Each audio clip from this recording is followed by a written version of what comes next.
This video is about identity. It's going to be brief, like most of my videos, which let me know if you like that. I think a lot of people like that. I've received really good feedback on I love how short and concise your videos are. So I'm going to try to keep that up. So I had the opportunity to be in a documentary called Healing Humanity. It's coming out soon. They have multiple trailers now. I'm in one of the trailers. I was super excited, but it's just such an honor to be in this documentary because I firmly support it. There's no hidden narrative. It's real people sharing their testimonies and healing stories using a carnivore diet. Before I could officially be on it, they reached out, invited me. I said I would be thrilled. And they said, we need you to confirm everything that I've been diagnosed with. And so I had to reach out to my doctors. This is literally full of paper. This whole thing is full of paper. And this isn't like my whole life. This is just the last couple of years. This is a lot. And they're full papers with diagnoses on them. So every time you go to the doctor, they list your medications and your current diagnoses. And so when I got this, I just started reading through some of them just out of curiosity. I sent the documents that were needed for the documentary, but just reading through it made me emotional. First of all, right now I'm looking at my correspondence with Dr. Eric Westman. I got to work with him. He is out of Durham, North Carolina, and he primarily works with people who are very overweight, and I was very underweight. So I stuck out like a sore thumb, but I wanted to work with him because he's a ketogenic doctor. And I knew that he would be supportive, and he was. He was such an encouragement, and man, he was just so friendly to me. Even when I was in such a poor state, central nervous system wise, I was, sort of a basket case. But then I also got emotional just looking through some of these diagnoses: diagnostic arthritis, chronic fatigue and immune dysfunction, neuromuscular disorder, primary fibromyalgia, thyroid disease, and failure to thrive. A lot of different things. It's making me emotional to read now. Hyponatremia, central pain syndrome, centromere antibody positive, polyarthralgia, neuromuscular disorder. I could go on and on and on. And at the time, that became my identity because I didn't understand where else to find my identity. And before I get to really the most important part of this video, this is just the meat of it.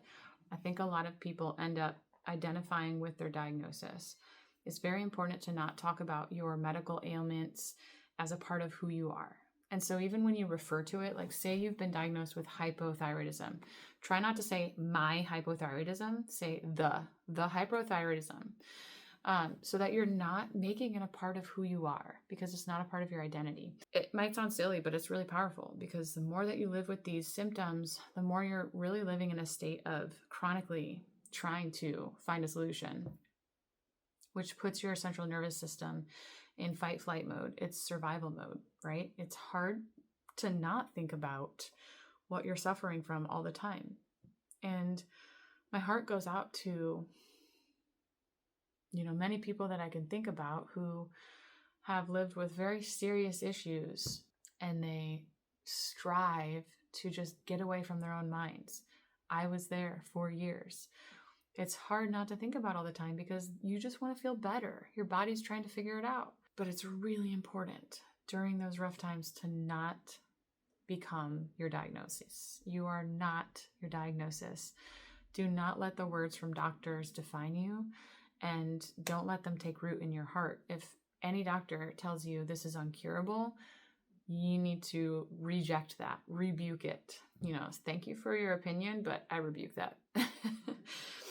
I'm serious, because those words are powerful, and if they take root in your heart, it'll change you. It will change the trajectory of your healing. It actually can physiologically manifest. And so where do you find your identity?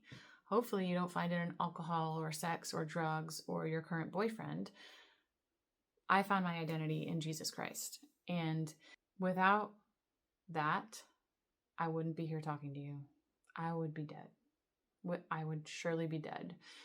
My healing happened when I surrendered my life to Jesus Christ. And what happens is when you surrender your life, you die to your old self, and then he makes us new. I am a new creation. So I don't even, I remember how I was going into Dr. Eric Westman's office, but that's not who I am. I am literally made new. That person was put to death, and I am made new. But back then, I think I made my situation even worse than it was because I didn't know how to anchor myself for a very long time. I knew I was a Christian. I would say I'm a Christian the whole time. But Jesus didn't become my Lord. He was my Savior, but he was not the Lord of my life. And therefore, there was no surrender on my part. And therefore, he couldn't make me into a new creation. I had to die to myself. And so that's my testimony. But whether or not you want to listen to the spiritual side of things, be careful not to identify with your diagnosis.